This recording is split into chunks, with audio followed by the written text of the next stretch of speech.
Hi, I'm Richard Hannon. I'm the Deputy Regional Director here in Region 1. And today you're going to be hearing from a number of your colleagues and leaders about surrogate species. What they are, what they're not, why now? Well, let me just tell you what I think. I think this whole initiative, surrogate species, I'm excited about it because, one, I think it's going to give us a forum for better connecting with our public. The public understands wildlife, they love wildlife, they appreciate wildlife.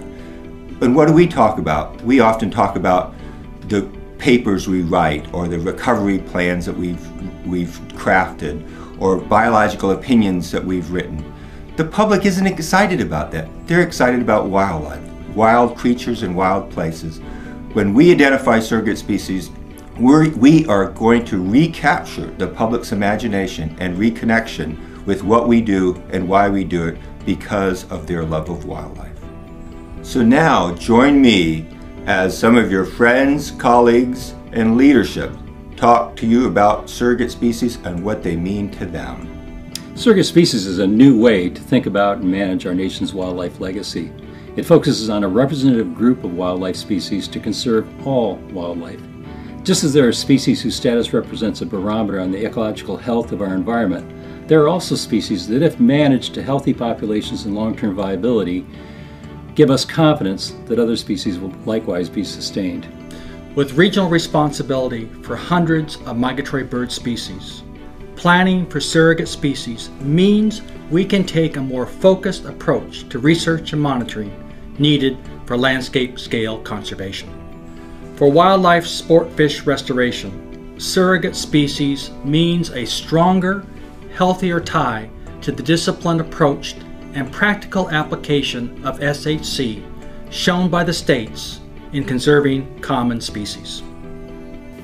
I think surrogate species will allow us to not just look at issues from a different perspective perhaps, but it'll allow us to interact with our partners in a different way. But it will also, probably most importantly, allow us to communicate with Congress, with the public, with OMB about the issues that we're dealing with, the challenges we face, and also the needs that we have in order to address those issues.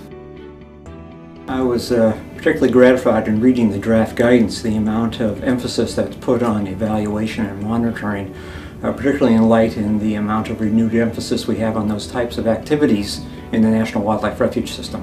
What I like about surrogate species is, or the approach of surrogate species is, as I've grown older, I guess I've become more of a realist. And I think we can all agree that the reality is that it's become harder and harder for us to accomplish our mission of conserving fish and wildlife in the habitats on which they depend. So what I like about the surrogate species approach is that it doesn't tell us to ignore the reality of the conservation challenges that we have, but rather to embrace that and find a way to be as effective as we can within those challenges.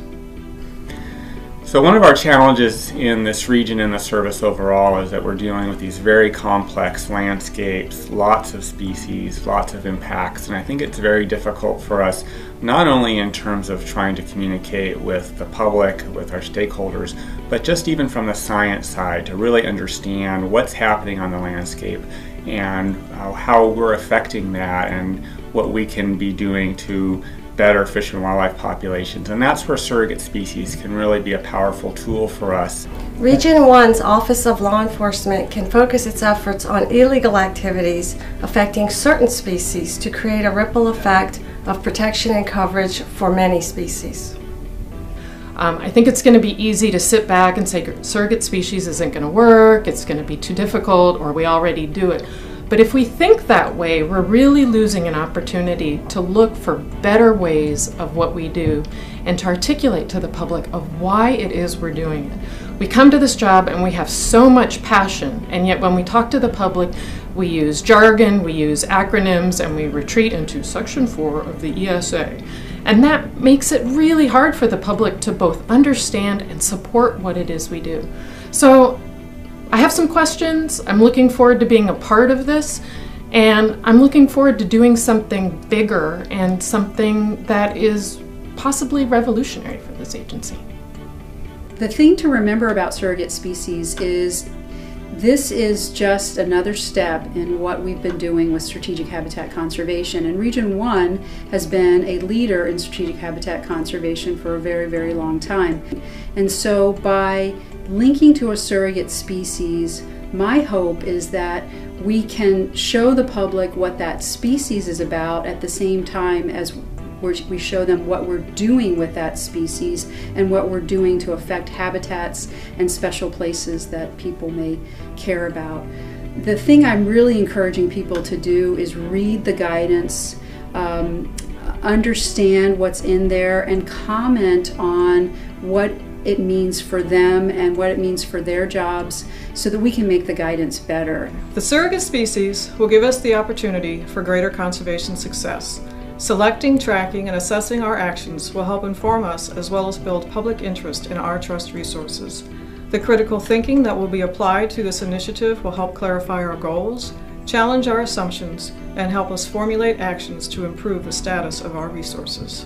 This is a scientific process, but it's really the human element that appeals to me. In these challenging fiscal times, we have the opportunity to speak to the American public in terms that really inspire civic involvement. This month we're celebrating the 50th anniversary of the book Silent Spring.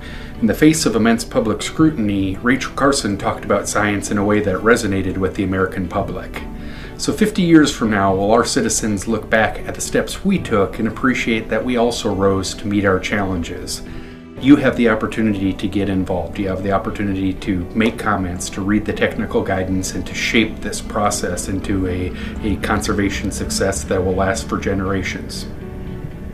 The service is placing greater emphasis on strategic habitat conservation, as is all of the business world right now, being strategic and being adaptive.